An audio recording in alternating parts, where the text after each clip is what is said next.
नमस्कार विद्यार्थी मित्रांनो, स्टडी एमपीसी यूट्यूब चॅनलमध्ये पुन्हा एकदा सहर्ष स्वागत आहे. विद्यार्थी मित्रांनो, आपण भूगोल आणि चालू घडामोडी रिलेटेड महत्त्वपूर्ण क्वेश्चन पाहत आहोत. मागील 2-3 दिवसाचे महत्त्वपूर्ण करंट अफेअर्स न्यूज असतील ते या लेक्चर स्वरूपात आपण कव्हर करणार आहोत.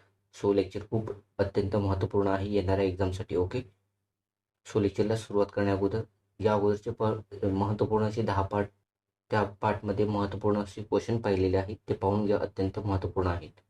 सो लेक्चरला सुरुवात करण्या अगोदर जर तुम्ही स्टडी एमपीसी चॅनल नवीन असाल तर चॅनल आवर्जून सबस्क्राईब करून ठेवा आणि शेजारी बेल आयकॉन प्रेस करून नोटिफिकेशन ऑल करून ठेवा, जेणेकरून प्रत्येक लेक्चरची अपडेट तुम्हाला मिळत जाईल. क्वेश्चन पहिला पहा. कोणत्या राज्याने लोकमिलनी ही योजना सुरू केली आहे? 1 मध्य प्रदेश, 2 पंजाब, 3 झारखंड, 4 तामिळनाडू. या प्रश्नाचं उत्तर आहे विद्यार्थी मित्रांनो, पंजाब राज्याने लोकमिलनी या योजनेद्वारे लोकांच्या तक्रारीचे निवारण स्वतः मुख्यमंत्री भगवंत मान यांच्याद्वारे केले जातं. लोकांच्या तक्रारीचं निवारण करण्यासाठी ही योजना लॉन्च केलेली आहे. कोणत्या राज्याने? तर पंजाब राज्याने. लक्षात ठेवा. क्वेश्चन दुसरा पहा. सरकारी मालकीचे OTT प्लॅटफॉर्म सुरू करणारे देशातील पहिले राज्य कोणते आहे? OTT प्लॅटफॉर्म सरकारी मालकीचे पहिले सुरू करणारे देशातील पहिले राज्य कोणतं? 1 केरळ, 2 उत्तर प्रदेश, 3 पश्चिम बंगाल आणि 4 तेलंगणा. या प्रश्नाचं उत्तर आहे विद्यार्थी मित्रांनो केरळ. केरळ राज्याने सरकारी मालकीचा स्वतःचा OTT प्लॅटफॉर्म सुरू केलेला आहे. लक्षात ठेवा. त्यानंतर थर्ड क्वेश्चन. गगन या स्वदेशी नेव्हिगेशन प्रणालीचा वापर करून विमान उतरवणारी पहिली एअरलाइन्स कोणती आहे? व्हेरी व्हेरी इम्पॉर्टन्स आहे. गगन या स्वदेशी नेव्हिगेशन प्रणालीचा वापर करून विमान उतरवणारी पहिली एअरलाइन्स कोणती? 1 Tata airlines, 2 air India, 3 Indigo आणि 4 वरील सर्व.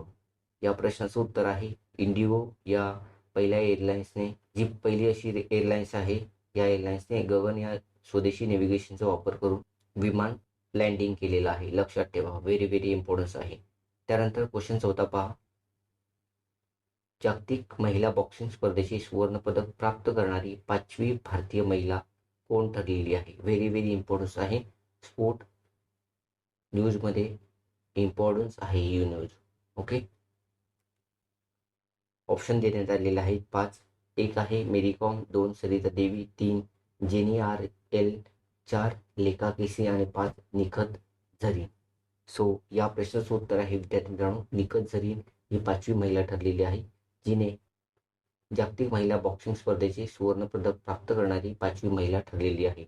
पहिली महिला आहे मेरी कॉम, त्यानंतर सेकंड आहे सरिता देवी, थर्ड आहे जेनी RL आणि फोर्थ आहे लेखा केसी आणि 5वी आहे निखत झरीन. तेलंगणा राज्यातील निजामाबाद येथे जन्मलेल्या निखत झरीन जागतिक महिला बॉक्सिंग स्पर्धेमध्ये 10वे सुवर्णपदक ठरलेलं आहे. हिने जिंकलेले आहे ते 10वे सुवर्णपदक जिंकलेलं आहे जागतिक महिला बॉक्सिंगमध्ये भारतात. ओके, थायलंडच्या जीत पॉंग जुतामोस हिला 52 किलो वजनी गटात, महत्त्वपूर्ण आहे, किती किलो वजनी गटात? 52 किलो वजनी गटात हरवून तिने सुवर्णपदक प्राप्त केलेलं आहे. कोणत्या खेळाडूला? तर थायलंडच्या जीत पॉंग जुतामस हिला हरवलं होतं आणि ते सुद्धा 5-0 हरवलेलं आहे. लक्षात ठेवा. त्या अगोदर तिने 2011 मध्ये जागतिक ज्युनियर स्पर्धेचे सुवर्णपदक प्राप्त केलं. त्याचप्रमाणे 19 मध्ये एशियन चॅम्पियन स्पर्धेचे ब्रॉन्झ पदक. आतापर्यंत या जागतिक महिला बॉक्सिंग स्पर्धेमध्ये भारताने एकूण 39 पदकाची लयलूट केलेली आहे.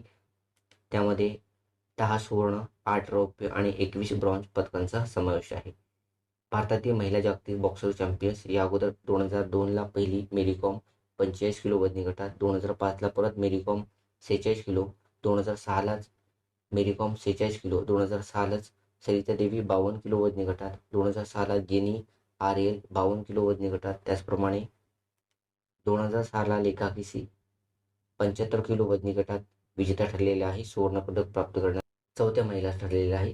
त्यानंतर 2008ला परत मेरी कॉम 76 किलो वजनी गटात, 2010ला परत मेरी कॉम 48 किलो वजनी गटात, 2018ला मेरी कॉम 48 किलो वजनी गटात आणि 2022ला निखत झरीन 52 किलो वजनी गटात तिने सुवर्णपदक प्राप्त करून 5वी महिला ठरलेली आहे. लक्षात ठेवा, सुवर्णपदक प्राप्त करणारी जागतिक महिला बॉक्सिंग स्पर्धेचं. ओके,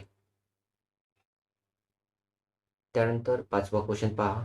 हेरवाड पॅटर्न कोणत्या प्रथेशी संबंधित आहे? अशी कोणती प्रथा आहे? सामाजिक प्रथा. या सामाजिक प्रथेशी हा हेरवाड पॅटर्न संपूर्ण राज्यात लागू केला जाणार आहे राज्य सरकारद्वारे. एक आहे विधवा प्रथा, 2 आहे सती प्रथा, 3 हुंडा प्रथा आणि 4 जोहार प्रथा.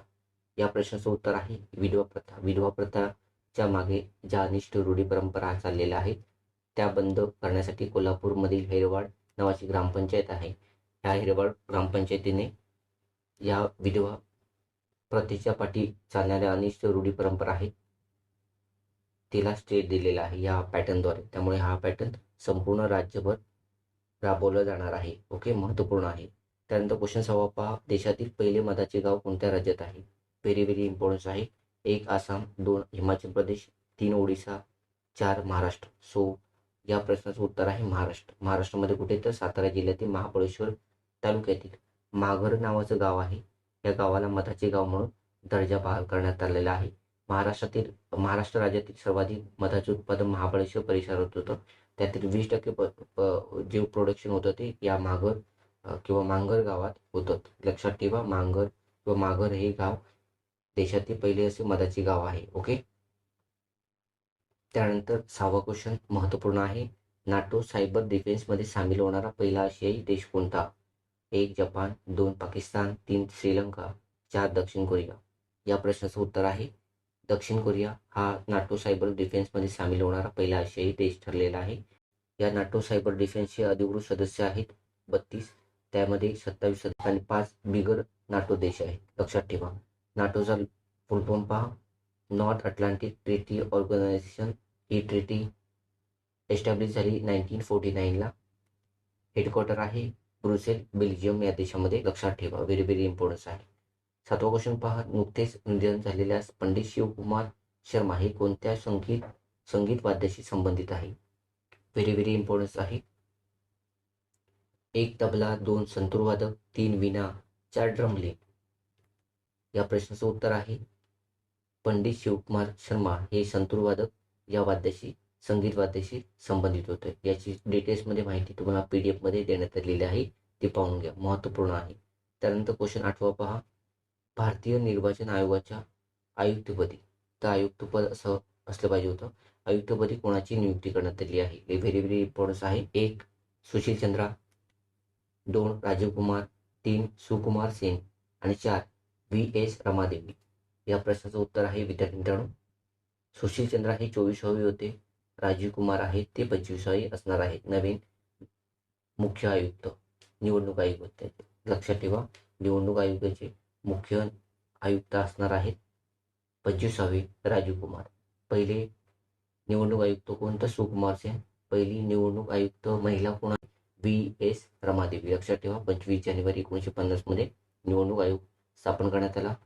9वा पहा, इकॉनॉमिक्स रिलेटेड महत्त्वपूर्ण करंट अफेअर्स असा क्वेश्चन आहे, येऊ शकतो तुम्हाला त्या अँगलने. 2021-22 मध्ये भारतात सर्वाधिक FDI गुंतवणाऱ्या देशांचा योग्य उतरता क्रम ओळखा. सर्वाधिक इन्व्हेस्टमेंट करण्यात आलेल्या देशांचा उतरता क्रम ओळखा 2021-22 मध्ये. 1 Singapore, Mauritius, America. 2 America, Singapore, Mauritius. 3 Mauritius, Singapore, America. 4 Singapore, America, Mauritius. या प्रश्नाचं उत्तर आहे सर्वाधिक FDI गुंतवणूक सिंगापूर या देशाने केलेली आहे. त्यानंतर अमेरिका, त्यानंतर मॉरिशियस. सिंगापूरने जवळपास 24%, अमेरिकेने 18% आणि मॉरिशियसने 16%. सो या प्रश्नाचं उत्तर आहे 4. 10वा प्रश्न पहा, 2021-22 मध्ये भारतातील कोणत्या क्षेत्रामध्ये सर्वाधिक FDIची गुंतवणूक करण्यात आलेली आहे? आता सेक्टर विचारण्यात आलेला आहे ज्यामध्ये सर्वात इन्व्हेस्टमेंट करण्यात आलेली आहे. 1 उत्पादन क्षेत्र, 2 हार्डवेअर सॉफ्टवेअर क्षेत्र, 3 सेवा क्षेत्र, 4 वाहन उद्योग क्षेत्र. या प्रश्नाचं उत्तर आहे उत्पादन क्षेत्रामध्ये सर्वाधिक गुंतवणूक करण्यात आलेली आहे, जवळपास 75%. त्यानंतर हार्डवेअर सॉफ्टवेअरमध्ये 25%, सेवा क्षेत्र आणि वाहन उद्योग क्षेत्रामध्ये प्रत्येकी 12%. लक्षात ठेवा. आणि आर्थिक वर्ष 2021-22 मध्ये गुंतवणूक आहे ती $83.57 अब्ज आतापर्यंत सर्वाधिक गुंतवणूक मानली जाते. 2020-21 मध्ये तीच गुंतवणूक $81.97 अब्ज होती. मार्च 2020 ते 2022 पर्यंतचा परकीय गुंतवणुकीचा जो ओघ आहे तो 23% वाढलेला आहे. लक्षात ठेवा. तुम्हाला स्टेटमेंट स्वरूपात अशा टाईपचे तुम्हाला प्रश्न बनवू शकतात, त्यामुळे एक डाटा या ठिकाणी इम्पॉर्टन्स आहे. 2003 ते 4 ते 2021-22 पर्यंतचा परकीय गुंतवणुकीचा जो ओघ 20 पटीने वाढलेला आहे. लक्षात ठेवा किती पटीने वाढलेला आहे, तर 20 पटीने वाढलेला आहे. उत्पादन क्षेत्रात 2021-22 परकीय गुंतवणूक राहिलेली आहे ती 21.34 अब्ज डॉलर्स म्हणजे जवळपास 76% वाढ दिसून येते. सॉफ्टवेअर हार्डवेअर क्षेत्रात सर्वाधिक गुंतवणूक आहे ते कर्नाटक राज्यात 53%, तर त्यानंतर दिल्ली महाराष्ट्र राज्यात प्रत्येकी 17%. व्हेरी व्हेरी इम्पॉर्टन्स आहे. ओके. त्यानंतर क्वेश्चन 11 पहा. कोणत्या देशाने नाटो संघटनेमध्ये सहभागी होण्यासाठी संयुक्त अर्ज केलेला आहे? म्हणजे सदस्य होण्यासाठी कोणत्या देशाने संयुक्त अर्ज केलेला आहे? 1 Sweden Switzerland, 2 Brazil Japan, 3 Sweden आणि फिनलँड आणि 4 रशिया आणि अफगाणिस्तान. रशिया आणि अफगाणिस्तान तर येणारच नाही. स्वीडन आणि फिनलँड या 2 देशाने स्कॅन्डिनेव्हियन कंट्री आहेत. ह्या 2 कंट्रीने सहभागी होण्यासाठी म्हणजे नाटोमध्ये सदस्य होण्यासाठी त्यांनी अर्ज केलेला आहे. लक्षात ठेवा. क्वेश्चन 12 पहा. ऑस्ट्रेलिया देशाचे नवीन पंतप्रधान म्हणून कोणाची नियुक्ती करण्यात आली आहे? महत्त्वपूर्ण क्वेश्चन आहे. 1 Anthony Albanese, 2 Scott Morrison, 3 James Franklin, 4 Mio Scott. या प्रश्नाचं उत्तर आहे अँथनी अल्बानीस यांची ऑस्ट्रेलियाचे 31वे पंतप्रधान म्हणून नियुक्ती करण्यात आली आहे. लक्षात ठेवा. ते ऑस्ट्रेलियातील मजूर पक्षाचे नेते आहेत. ओके. आणि नुकतेच नियुक्ती झालेले अँथनी अल्बानीस हे 31वे पंतप्रधान असणार आहे. त्याची जी नियुक्ती झालेली आहे ती स्कॉट मॉरिसन यांच्या जागेवर त्यांना पराभूत करून स्कॉट मॉरिसन हे लिबरल नॅशनल पार्टीचे सदस्य आहेत. लक्षात ठेवा. ऑस्ट्रेलियाची राजधानी कॅनबेरा. त्यानंतर क्वेश्चन 13 पहा. ब्राझील देशाच्या अतिपूर्व आणि अतिपश्चिमेमधील वेळेतील फरक किती आहे? आता भूगोलाचे प्रश्न चालू झालेले आहेत. सो जसं आपल्याकडे गुजरात टू अरुणाचल प्रदेशमध्ये वेळेचा फरक 116 मिनिटं म्हणजे 1 तास 56 मिनिटाचा आहे. त्याचप्रमाणे ब्राझील देशाच्या अतिपूर्व आणि अतिपश्चिमेकडील वेळेचा फरक किती आहे? ओके. 1 168 मिनिट, 2 178 मिनिट, 3 188 मिनिट आणि 4 198 मिनिट. या प्रश्नाचं उत्तर आहे विद्यार्थी मित्रांनो 168 मिनिटाचा फरक आहे म्हणजे 2 तास 48 मिनिटं. ओके. सो ह्यात अतिपूर्व आणि अतिपश्चिमेकडील रेखावृत्त आहे कारण 2 रेखावृत्तामध्ये मिनिटाचा जो फरक आहे तो 4 मिनिटाचा आहे. त्यामुळे 168ला 4ने भागायचं. जवळपास 42 रेखावृत्ताचा फरक आहे अतिपूर्व आणि अतिपश्चिमेकडे. लक्षात ठेवा. त्यामुळे ब्राझीलमधील एकूण प्रमाण वेळ मानल्या जातात त्या ग्रीनिच वेळेच्या अनुक्रमे 2, 3, 4, 5 तासांनी मागे आहेत. लक्षात ठेवा. ओके. क्वेश्चन 14 पहा. भारतातील आंतरराष्ट्रीय व्यापारापैकी किती टक्के व्यापार सागरी मार्गाने केला जातो? 1 88%, 2 90%, 3 77% आणि 4 95%. या प्रश्नाचं उत्तर आहे विद्यार्थी मित्रांनो जवळपास 95% आंतरराष्ट्रीय जो व्यापार आहे भारताचा तो सागरी मार्गाने केला जातो. त्यानंतर 15वा क्वेश्चन पहा. देशाच्या एकूण वाहतूक मार्गापैकी किती टक्के वाटा अंतर्गत जलमार्गाचा आहे? व्हेरी व्हेरी इम्पॉर्टन्स आहे. पर्याय पहा. 2%, पर्याय 1, पर्याय 2 4%, पर्याय 3 9%, पर्याय 4 1%. या प्रश्नाचं उत्तर आहे विद्यार्थी मित्रांनो फक्त 1% वाटा आहे अंतर्गत जलमार्गाचा आहे. एकूण वाहतूक मार्गापैकी फक्त अंतर्गत जलमार्गाचा वाटा आहे तो 1% आहे. त्यानंतर क्वेश्चन 16 पहा. देशाच्या एकूण मत्स्य व्यवसायापैकी किती टक्के उत्पादन गोड्या पाण्यातील मासेमारीतून केले जातं? ओके. म्हणजे मासेमारीतून मिळतं. ओके. 1 80%, 2 60%, 3 25%, 4 75%. या प्रश्नाचं उत्तर आहे 60%. 60% मासेमारीचं उत्पादन हे गोड्या पाण्यातील तर 40% हे खाऱ्या पाण्यातील मासेमारीतून उत्पादन घेतलं जातं. हा प्रश्न विचारण्यात आला होता. ओके. स्टेटमेंट स्वरूपात. ओके. तुलनात्मक दृष्ट्या. क्वेश्चन 17 पहा. जगाच्या एकूण क्षेत्रापैकी किती टक्के क्षेत्र भारताने व्यापलेलं आहे? 1 2.78%, 2 3.8%, 3 2.41% आणि 4 2.90%. या प्रश्नाचं उत्तर आहे विद्यार्थी मित्रांनो 2.41% एवढा भाग भारताने व्यापलेला आहे एकूण जगाच्या. भारताच्या या बाबतीत क्षेत्रफळा दृष्टीने भारताच्या जगात 7वा क्रमांक लागतो. फर्स्ट आहे Russia, second USA, third China, fourth Canada, fifth आहे तो ब्राझील, 6 आहे ऑस्ट्रेलिया आणि 7 आहे भारत. त्यानंतर क्वेश्चन 18 पहा, जगाच्या एकूण लोकसंख्येपैकी किती टक्के लोकसंख्या भारताची आहे? आता क्षेत्रफळ पाहिलं, आता लोकसंख्या आहे. 1 20.5%, 2 15.5%, 3 17.5%, 4 21.5%. या प्रश्नाचं उत्तर आहे 17.5% एवढी लोकसंख्या भारताची आहे. सेकंड कंट्री जगामध्ये लोकसंख्येबाबत भारताचा दुसरा क्रमांक लागतो, फर्स्ट चायना. ओके. क्वेश्चन 19 पहा, भारतातील घग्गर नदी पाकिस्तानामध्ये कोणत्या नावाने ओळखली जाते? व्हेरी व्हेरी इम्पॉर्टन्स आहे. 1 हाकरा, 2 त्रिवेणी, 3 निजदा आणि 4 सारस. भारतामध्ये घग्गर नावाने ओळखली जाणारी नदी पाकिस्तानामध्ये जेव्हा एंटर होते ती हाकरा नावाने ओळखली जाते. लक्षात ठेवा, घग्गर नदी ही पाकिस्तानामध्ये हाकरा नावाने ओळखली जाते.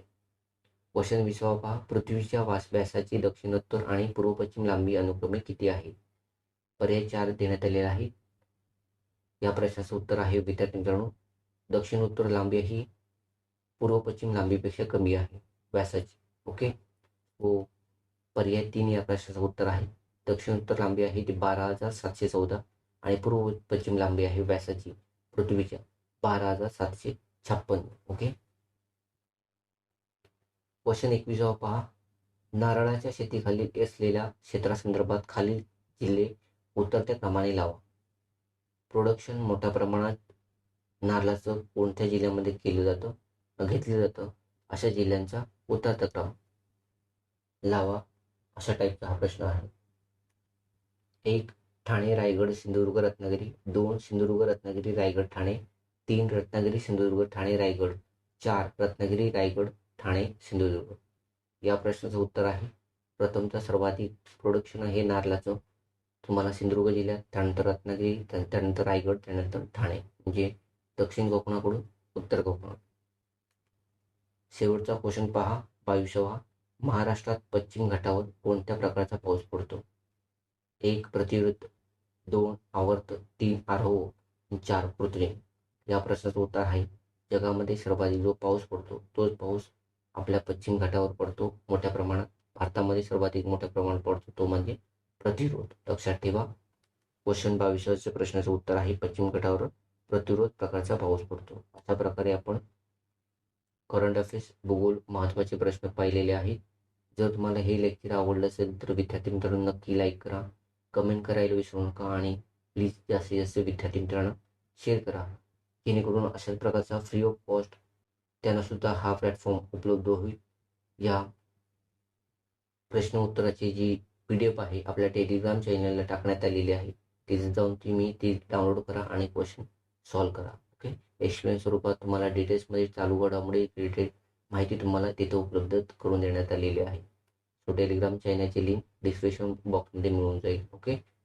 तुर्तास थांबू इथंच, भेटू पुन्हा पुढील लेक्चरमध्ये.